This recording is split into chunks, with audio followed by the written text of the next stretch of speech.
அனைவருக்கும் வணக்கம். நான் உங்களோட பக்தி விக்னேஸ்வரன். ஸோ இன்னைக்கு நான் ரத்த பீச்சின் அழிவு அப்படின்ற தலைப்பில் இருக்கிற ஒரு காளி அம்மனோட கதையை தான் நான் இன்னைக்கு உங்கள்கிட்ட சொல்ல போகிறேன்.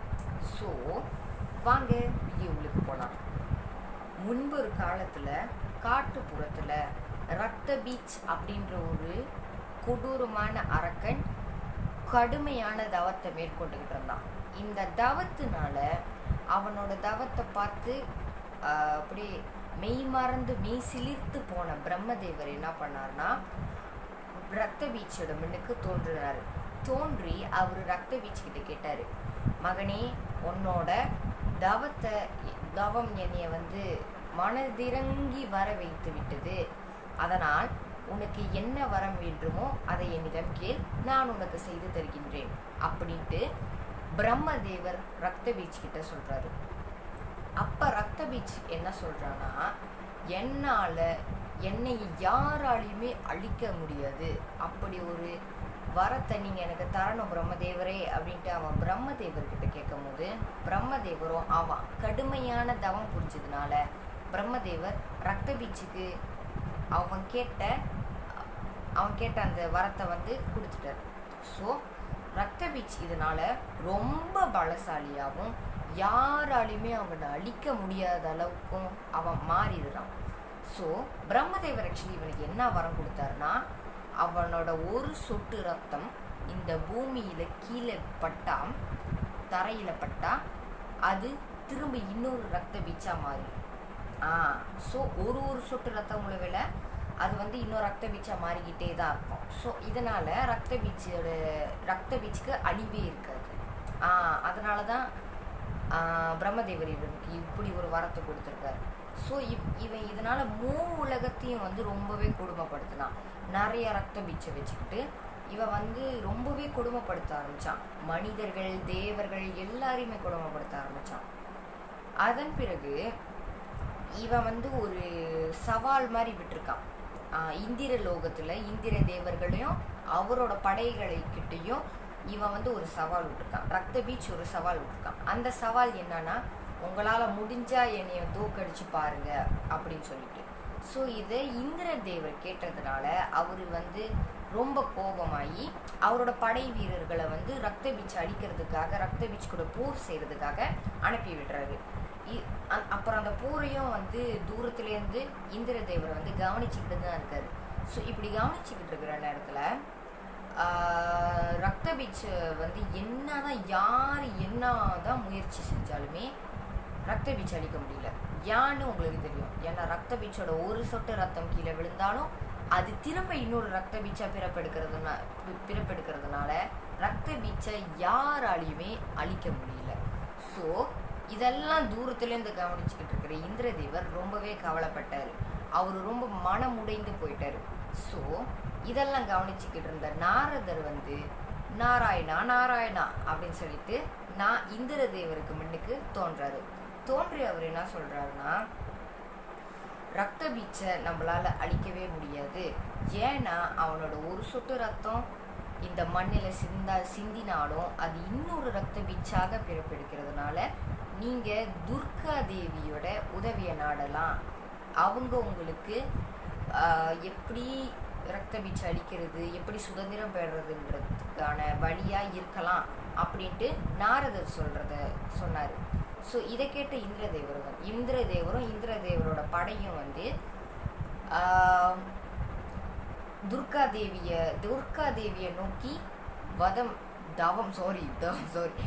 தவம் இருக்க தொடங்குறாங்க.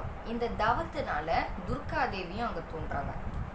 ஸோ இந்திரதேவர் துர்கா தேவி கிட்ட சொல்றாரு, துர்கா தேவியே, எங்களுக்கு இந்த மாதிரி ஒரு பிரச்சனை இருக்கு. ரத்த பீச்சோட ஒரு சொட்டு ரத்தமும் இந்த பூமியில சிந்தனா அது திரும்ப இன்னொரு ரத்த பீச்சா உருவாகிறதுனால எங்களால ரத்த பீச்சை அழிக்கவே முடியல.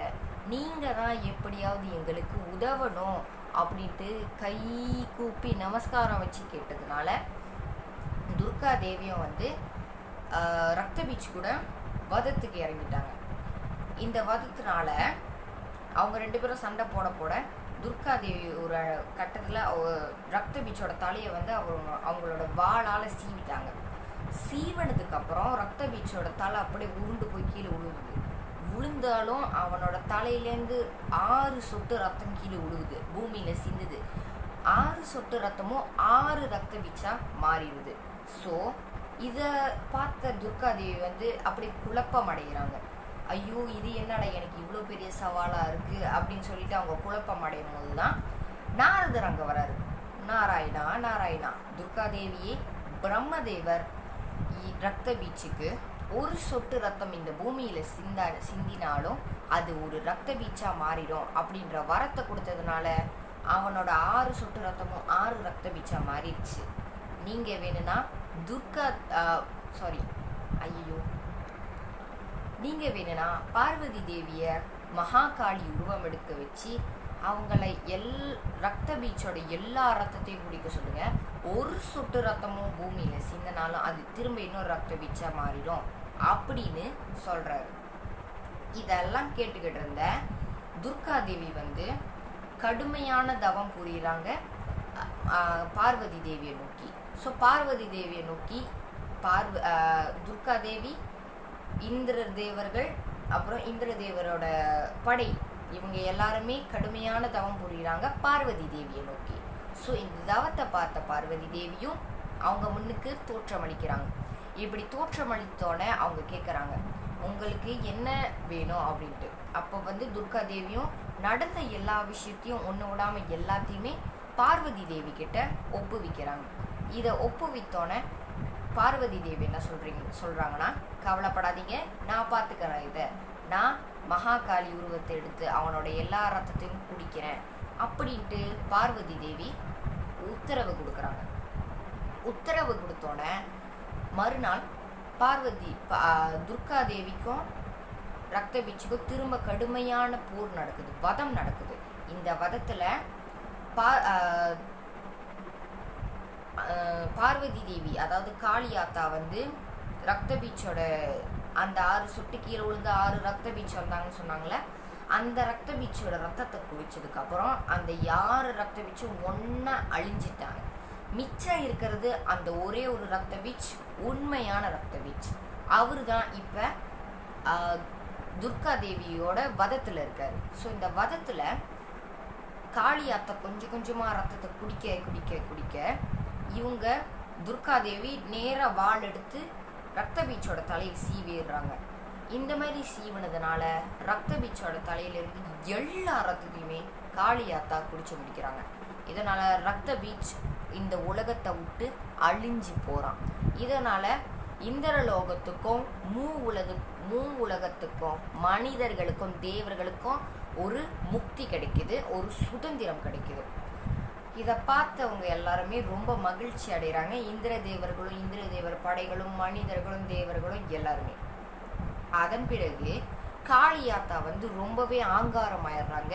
அவங்க ரத்த பீச்சோட ரத்தத்தை குடிச்சதுனால இன்னும் கோபம் அடைந்து எனக்கு இன்னும் ரத்தம் வேணும் அப்படின்ட்டு வந்து துர்கா தேவி கிட்ட கேட்க ஆரம்பிக்கிறாங்க. துர்கா தேவி வந்து நீங்கள் சாந்தமாவுங்கன்னு காளியாத்தாவை சாந்தப்படுத்தினாலுமே அவங்களுக்கு இன்னும் கோபம் அதிகரிக்கிறதே தவிர குறைஞ்ச பாடே இல்லை.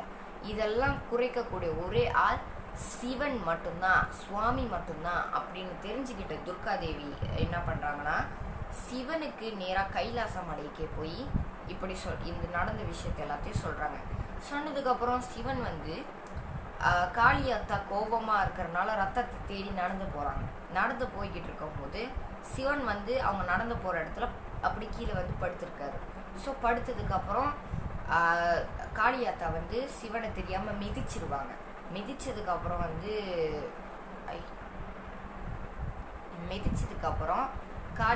காளியாத்தா வந்து பார்வதி ரூபத்தில் மாதிரி என்னைய மன்னிச்சிருங்க சுவாமி, நீங்கள் படுத்துருந்ததை நான் பார்க்கவே இல்லை, நான் ரொம்ப கோபத்தில் இருந்ததுனால பார்க்காம தெரியாமல் உங்களை மிதிச்சிட்டேன், என்னை மன்னிச்சிருங்க சுவாமி அப்படின்னு கேட்குறதுனால சுவாமி வந்து வெற்றி பெற்றுறாரு.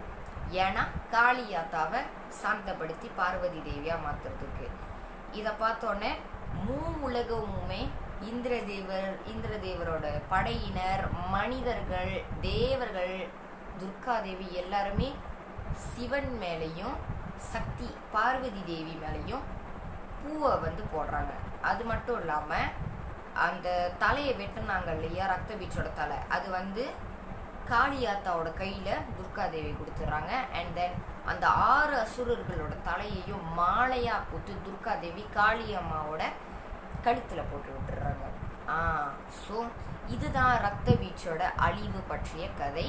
ஸோ இன்னும் மேலும் மேலும் உங்களுக்கு நிறைய கதை வேணும்னா மறக்காமல் பக்தி வித் முனீஸ்வரர் சேனலை சப்ஸ்கிரைப் பண்ணிக்கொள்ளுங்க. யாரோட குலதெய்வம்லாம் காளியாத்தான்றதை மறக்காமல் கமெண்ட் செக்ஷனில் போட்டுருங்க. ஸோ அவ்வளோதான் இன்னைக்குள்ள வீடியோ. நன்றி, வணக்கம்.